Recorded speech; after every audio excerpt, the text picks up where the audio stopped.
O Rota 51 e o NossaCara.com têm o prazer de fazer uma entrevista com o Dr. Pedro Vaillant. Quem é Pedro Vaillant? É o homem que trouxe uma das maiores indústrias brasileiras para Eunápolis, que gera mais de 2.000 empregos diretos, fora os outros empregos não diretos.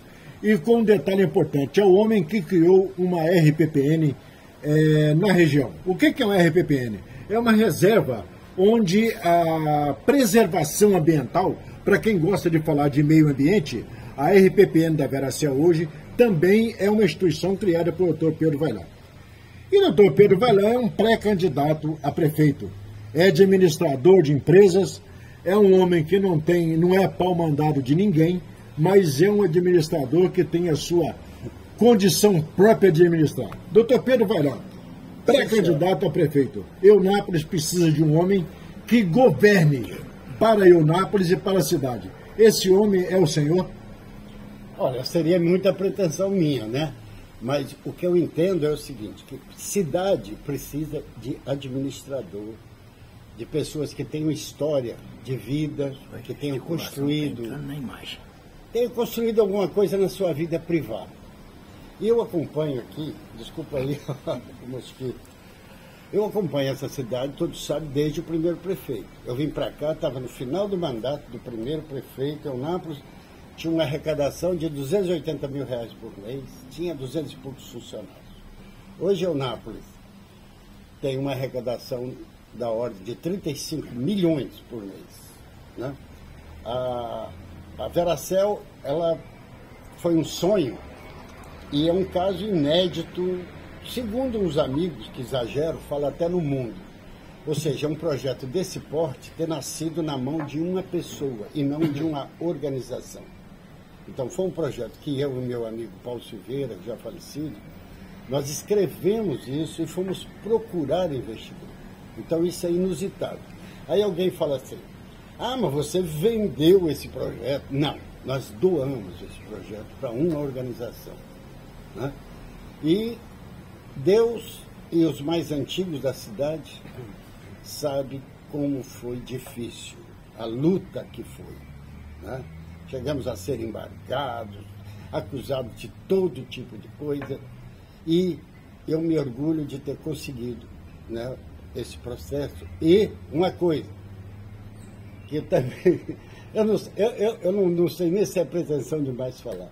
Se algum dia alguém disser que para conseguir tudo isso, nós tivemos que dar 50 centavos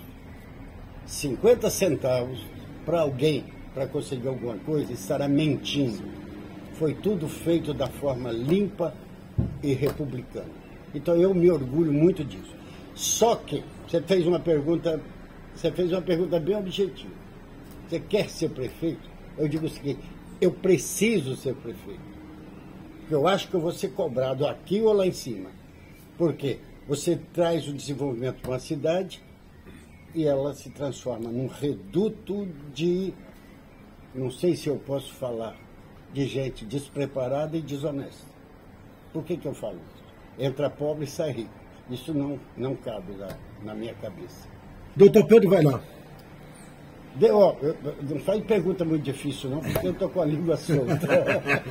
Doutor Pedro Vaillant, administrar uma cidade de 150 mil habitantes... Tem tudo não, 110, 112. Mas tem as vidas flutuantes que vêm e vão, né? É verdade. Então, o que acontece? Uma cidade de 150 mil habitantes com duas grandes empresas, que uma é sua criação e a outra é a Naturabs, mas que também gera empregos e gera renda para o município. Exatamente. Então, o que acontece? O senhor não precisa comprar voto. O senhor precisa que o eleitor consciente vote e te coloque na prefeitura para mostrar o que é administrar. Agora, uma pergunta importante. O que é administrar uma cidade com uma dívida de 700 milhões de reais, oriundas de outros prefeitos que chegaram dizendo que ia fazer isso, ia fazer aquilo, e que era isso e que era aquilo, no final foram criadores de débito. Como é que funciona isso? Olha, eu realmente não tenho esse dado de qual é a dívida que tem, qual é o prazo dessa dívida e como ela pode ser paga, né? Mas toda prefeitura, ela tem uma limitação, tem regras, né? Eu não sei se eles estão cumprindo as regras, não sei, confesso que eu não sei. O fato é que ela tem uma arrecadação que, com certeza, uma arrecadação de 35 milhões, dá para fazer muita coisa e pode, na minha visão, até dispensar aquelas chamadas emendas, né? Vem um deputadozinho aqui, dá uma emenda, agora eu quero seu voto, nada disso. Então, o que eu quero é que as pessoas aprendam que tem que votar em quem tem história de vida. Não estou dizendo nem que seja eu, pode aparecer um outro aí que tem uma história de construção, mas não, pega o voto em pessoas que você vê que não tem nada. Essa pessoa sabe administrar, não sabe administrar a própria vida financeira, vai administrar uma cidade. Então, o projeto de todos, eu estou aqui desde o primeiro, eu posso falar e sem medo. Nenhum deles tinha projeto de desenvolvimento. Eles tinham um projeto de criação de pobres. Então, você quer ver um exemplo? Nós tínhamos aqui uma pista de pouso, e aí eu vou fazer uma crítica ao meu amigo Roberto. Tínhamos uma pista de pouso. Naquela pista de pouso... Do Juca Rosa. Eu recebi empresários de várias partes do mundo que desciam em Salvador, alugavam um bimotor, descia lá. Eu recebi lá Antônio Carlos Magalhães, Paulo Souto, César Borges, o pessoal do Grupo Votorantim, candidatos a sócio na época, tudo ali. O que fizeram? Transformaram em... casas populares. Agora, confirma para mim, aquela pista do Juca Rosa, ela, em pleno funcionamento, ela era maior do que a pista de Porto Seguro, não é isso? Não era. Ela não, por exemplo, ela não permitia pouso de jato, mas permitia pouso de bimotores, tipo o que nós usávamos aqui de vez em quando. Cabiam 8, 9 pessoas, fora Mas, de qualquer maneira, era uma pista de pouso. Ótima pista, ótima. Doutor Pedro, Eunápolis tem uma necessidade muito grande de um administrador. Aquele administrador que pega a verba da cidade e aplique na cidade. Porque hoje nós temos uma Câmara de Vereadores que não diz a que veio. E a prova disso é que nós, toda quinta-feira, estamos na Câmara de Vereadores assistindo emendinhas, projetinhos e nada que diz de progresso para a cidade. Uma boa... Hein? Indicações. Está aqui meu amigo, mostra por favor ali, João Alcides, é outra pessoa também envolvida no mundo político de Eunápolis. Quer dizer, nós praticamente hoje não temos nada porque nós não somos pau-mandados de ninguém. Nós somos jornalistas, nós somos comunicadores, mas temos o prazer de ver uma cidade bem administrada. E essa cidade bem administrada está nas suas mãos. O povo precisa descobrir isso. Se o povo quer crescer com saúde, com educação, com desenvolvimento, tem que colocar isso nas mãos de um administrador. Como é que o senhor vê diante disso? Olha, eu vejo da seguinte forma. Primeiro, você falou de vereadores. Um vereador ganha, acho que 10 mil reais por mês. É 11.750 líquido. Pronto. Eu ouvi casos aí de um vereador gastar 800 mil reais numa campanha. Aí eu fico perguntando, essa conta não fecha. De jeito nenhum. Não estou acusando ninguém. Mas eu sei fazer conta, não é? Exato. Então, tem coisas que a gente às vezes assim, não pode nem falar. Eu aceitei, quando o Roberto me convidou, eu aceitei ser secretário de Agricultura e Meio Ambiente. E disse a ele, eu vou para ajudar a minha cidade e para também entender melhor, para poder falar. Então fui para a Secretaria de Meio Ambiente e vi coisas arrepiantes. Não posso falar aqui. Depois, Roberto me convidou para ser secretário de governo. E como secretário de governo, eu vou citar duas missões complicadas. Uma foi negociar com professores, né? E eu não vou contar detalhes, mas foi o único ano que não teve aumento e nem teve greve, né?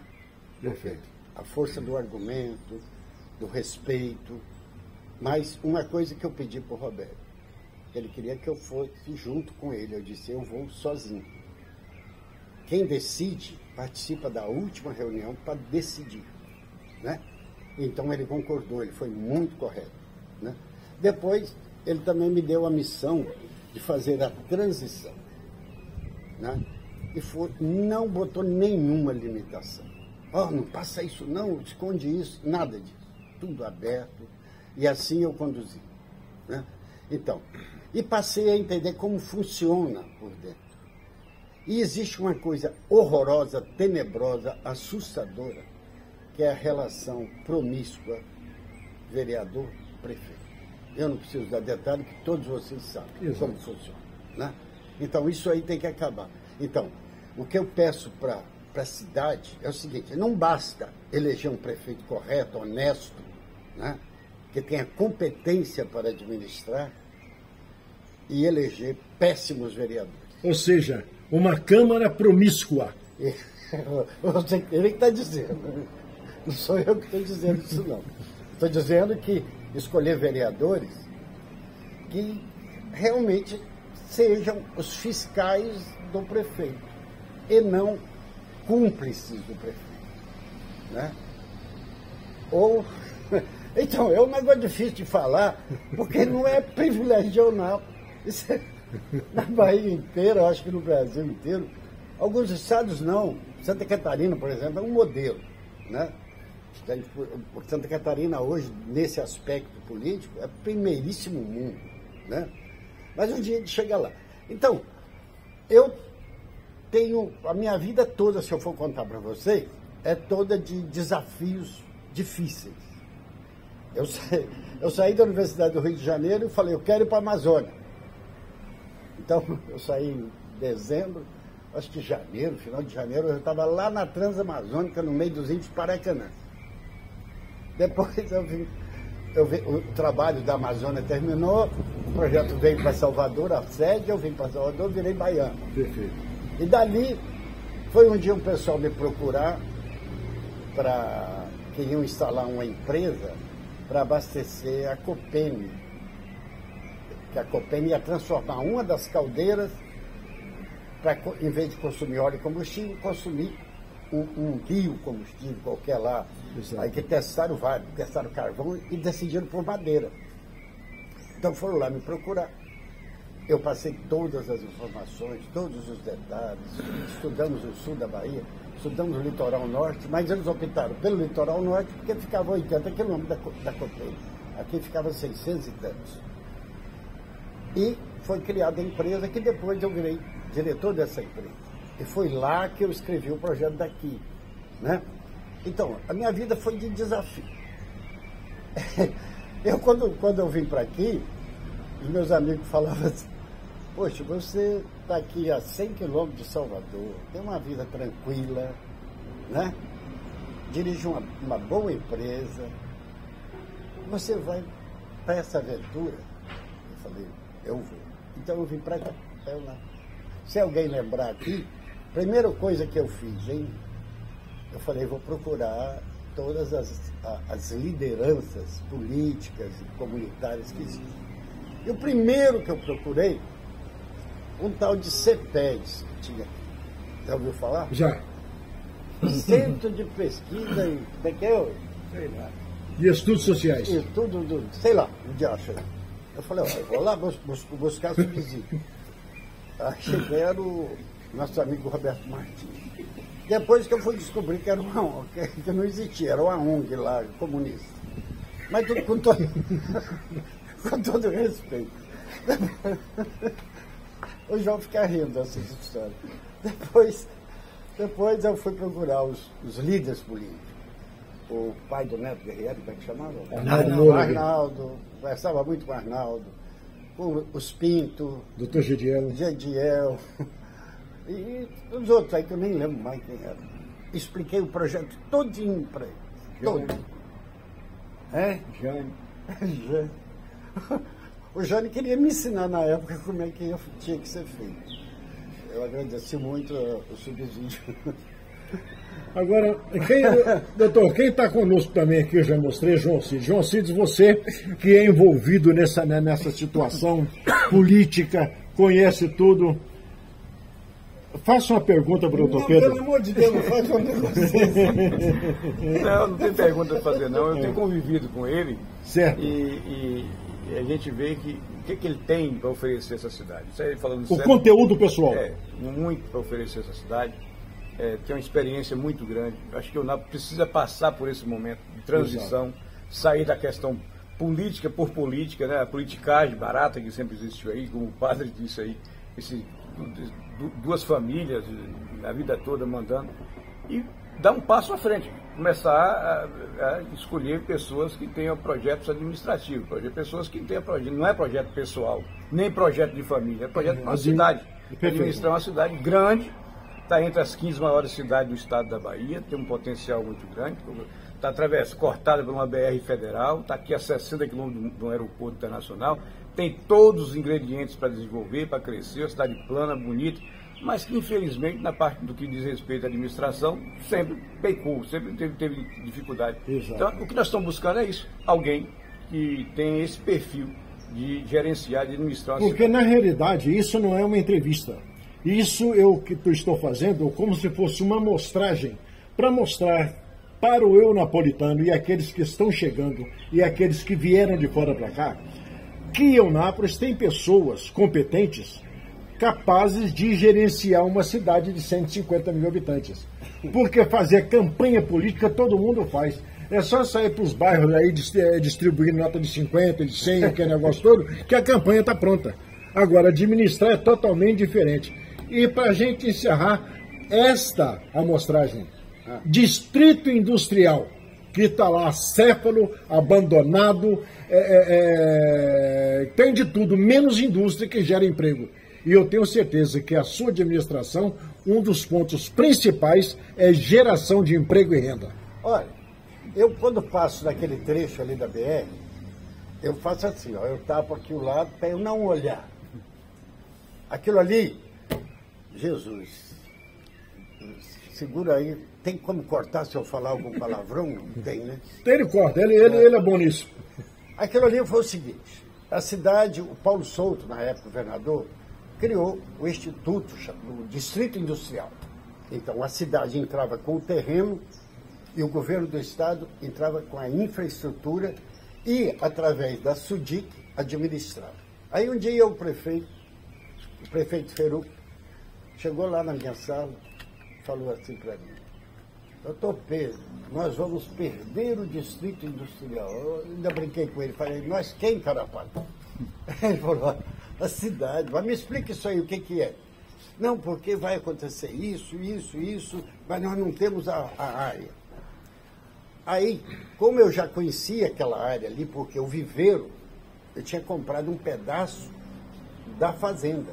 Então eu já tinha um contato com os donos, que eram 3 herdeiros. Perfeito. E tinha um prazo, se não me engano, eram 17 dias que vencia o prazo. Eu fui atrás dos donos para comprar toda aquela área, desde o viveiro ali até o finalzinho lá, o começo lá. Meu Deus, foi uma luta. Por quê? Um dos donos era um herdeiro, um dos donos era professor universitário da Universidade Federal da Bahia, a outra irmã morava em São Paulo, e um irmão, que me deu muito trabalho, era um fazendeiro e morava em Itabuna. Então eu consegui reunir os 3.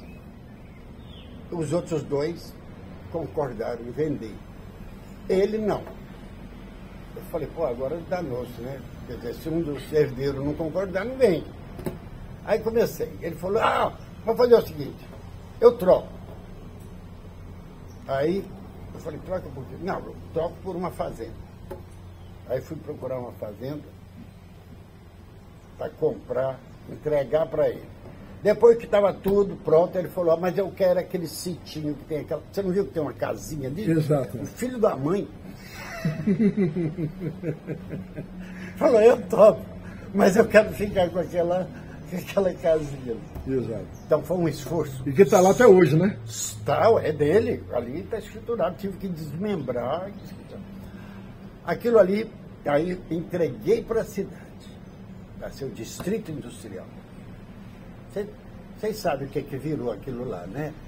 Virou um loteamento, uma picaretagem. Exato. Eu posso falar picaretagem porque foi picaretagem mesmo. Exato. Né? Então, porque se não fosse picaretagem, seria um distrito industrial. Seria um distrito industrial. Então, ali era para montar indústria. Aí, bom, aí tem outras histórias mais cabulosas do que essa. Eu consegui um empresário de São Leopoldo, que lá é um polo moveleiro, que faz automóvel no Brasil todo. Ele veio no jatinho dele aqui para ver e tal, todo mundo animado. Aí depois de conversar com algumas pessoas, ele, vazou. Acho que deu para entender, não deu? Claro. Porque cada um queria um pedacinho, né? Cada um queria É ele que está falando, sou eu não. Porque hoje tudo que acontece aqui, cada um quer um negocinho. Esse negocinho é que extravanca o progresso de Anápolis. É isso aí. Não, é o seguinte. Eu vou fazer um apelo aqui, e talvez seja a última coisa. A última chance que essa cidade está tendo de tirar essas duas figuras que são, eu não diria que são meus conhecidos, próximos a mim, não tenho nada contra a pessoa. Como gestores, eles não podem continuar. Eles não podem continuar. Eles não são gestores. Eles são produtores de pobre. Porque precisa do pobre para manter isso aí, para manter vereador de baixa qualidade, para eleger um prefeito, ele sai lá, distribui lá uma cestinha básica, essas coisas. O que eu falo é o seguinte, tudo que te oferecer para votar, aceite. Vou te dar uma cesta básica, aceite, mas não vote nesse vagabundo. Não vote nele, ele está te comprando, baratinho. Né? Então pense no futuro dos seus filhos, dos seus netos, na hora de escolher. Eu estou oferecendo, meu último desafio na vida é esse. Eu podia estar em casa, quietinho lá, já estou velho, podia estar lá quietinho. Então estou encarando isso. Minha mulher fala, você é doido? Eu falei, devo ser meu. Ela falou, isso aí é um castigo divino. Te botando isso na cabeça. Mas não é, rapaz, a gente luta. Luta demais para uma coisa e aquilo não acontece. Por quê? Porque tem esse maldito voto que eles... Sei lá como é que ele faz. É o voto de cabresto, né? Eu sei lá como é que o nome desse trem, mas como é que alguém de sã consciência, cristão, que frequenta a igreja, vai votar em Dapé ou em Robério? Você sabe a história deles? O que o Dapé já construiu na vida pessoal? É meu amigo, mas nunca construiu nada. O que o Robério, como pessoa, já construiu na vida? Nada. E a trio elétrico, tudo bem. Eu não posso aqui, estou criticando aqui como político. Exato. Né? Não como pessoa, não quero meter nisso, eu posso considerar pessoas próximas a mim, né? Mas não são, está na hora deles pararem com isso. O Roberto já foi prefeito 3 vezes, o Paulo da Pé 2, né? Vamos dizer assim. Aí você vê, o camarada já foi preso, não pode nem votar, não pode ser nem tido de eleitor, mas é o líder político. Eu acho que quem tem líder político desse jeito não merece nada. Não merece nada. Merece Desculpa aí, vou parar por aqui. Bom, para o Rota 51 e para o nossacara.com, a participação do jornalista Paulo Barbosa. E para aqueles que ainda não acreditam, o meu DRT é 4200. Eu passei por uma faculdade, aprendi a trabalhar para fazer uma entrevista como esta. Boa tarde.